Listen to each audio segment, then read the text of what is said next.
We hold these truths to be self-evident, that all men are created equal, that they are endowed by their Creator with certain unalienable rights, that among these are life, liberty, and the pursuit of happiness, that to secure these rights, governments are instituted among men, deriving their just powers from the consent of the governed.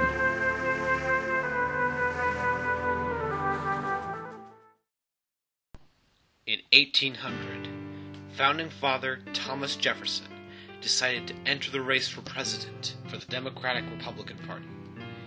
He campaigned like no other president before him. Vote Jefferson. He will protect your freedom. Yes, sir. And safety. Did you hear me? I said freedom and safety! I heard you. His competition was tough, for he faced the famed Federalist leader, Alexander Hamilton. Hey you! Yeah? Did you vote for Jefferson?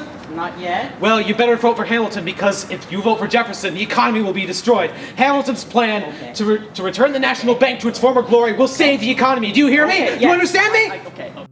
The race was a tough one, but soon a challenge emerged to both candidates that would be extremely difficult. Aaron Burr. Didn't expect me, did you? Hamilton disliked Jefferson, but he disliked Burr even more. And so he was faced with a difficult decision. What do I do? What do I do? I can't let Jefferson in. But I can't let Burr in either. That man and his antics will destroy this country. I can't do this. I can't do this. I have to do this.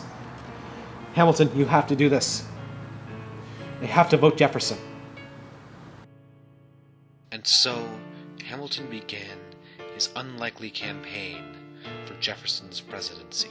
By convincing enough Federalists to vote for Jefferson, he assured himself that he could keep Burr out of the office. His plan worked. And the votes have been tallied. America's next president will be Thomas Jefferson. Jefferson wasted no time in moving into the recently constructed White House.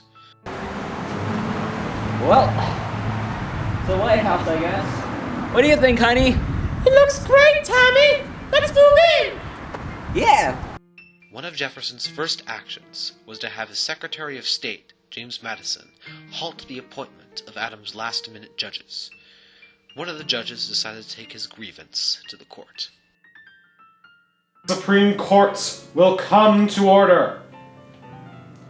Today, we will hear the case of William Marbury and James Madison. Mr. Marbury was appointed as a federal judge 2 years ago in the 1800 presidential election by former President John Adams. Madison was intended to deliver the papers appointing Marbury as well as several other judges. He failed to do so. I will hear statements from both of you about this case. Keep it civil, please, gentlemen. Do you have your statements ready? Yes, Your Honor. Yes, Your Honor. Marbury, you may begin. Gladly, Your Honor. I was intended to be appointed as a judge by our former President John Adams. I rightfully earned this position as justice, and it is only because of Madison here that I was not granted the position I rightfully deserve. I demand that you force Madison to hand over— That's enough, Mr. Marbury. Remember what I said about civil discussion. Yes, Your Honor. Madison, you may begin. Thank you, Your Honor. My superior, President Jefferson, had decided that these court appointments were not valid under his administration. He was the one who ordered me to hold off on the delivery of the appointments. In addition, I feel that President Jefferson was quite right in his refusal to appoint those Federalists. Thank you, Mr. Madison. That will do. We will take a lunch break while I make the decision about this case. You are adjourned, gentlemen. The court will come to order. Gentlemen, I have made my final decision. This is more than just a dispute between two men. It is my belief that it is not the right of the court to demand Marbury's papers of appointment. However, I have not let you off the hook, Madison. I believe that you and your president's refusal to deliver the appointment papers is quite foolish and irresponsible.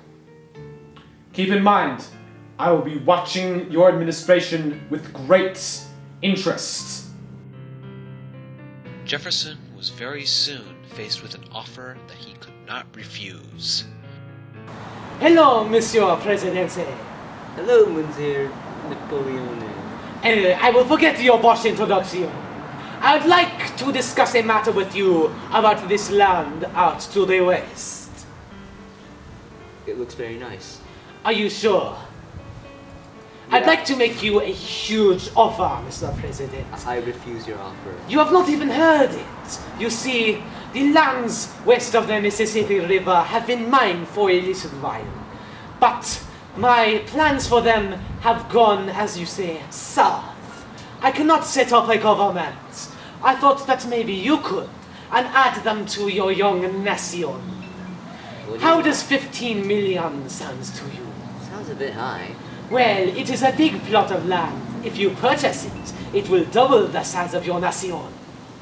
It is true that the American people want more land, but... Well, that is my final offer. Take it, or leave it. I mean, Congress will say, but this is the government for the people. Well, I'm the people.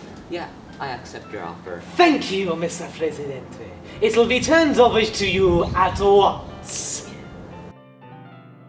Under Jefferson, the United States was heading down a great path.